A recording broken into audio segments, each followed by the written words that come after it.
નમસ્કાર, આપ જોઈ રહ્યા છો નેશન પ્લસ ન્યૂઝ. હું છું આપની સાથે હેતલ ભગત.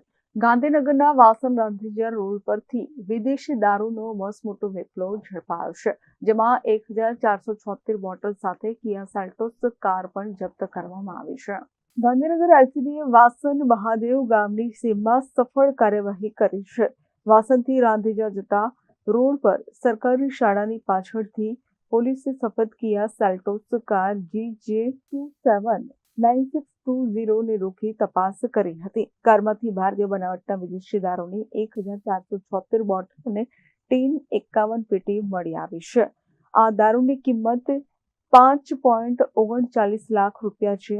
પોલીસે 7 લાખની કિંમતની કાર જપ્ત કરી છે. કારમાંથી 2 નકલી નંબર પ્લેટ પણ મળી આવી છે. કુલ મુદ્દામાલની કિંમત 12.39 લાખ રૂપિયા છે. કારનો ચાલક ઘટના સ્થળેથી ફરાર થઈ ગયો છે.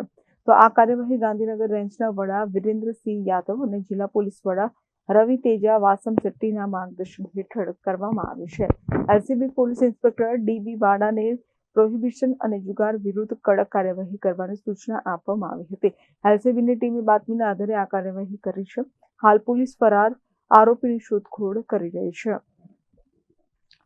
Bureau report, nation plus news, Gandhinagar. સમાચારોના સતત અપડેટ મેળવવા માટે અમારી નેશન પ્લસ ન્યૂઝની યુટ્યુબ ચેનલને સબસ્ક્રાઇબ કરો, બેલ આઇકન દબાવો અને જોડાયેલા રહો ફેસબુક, ઇન્સ્ટાગ્રામ અને ટ્વિટર પર.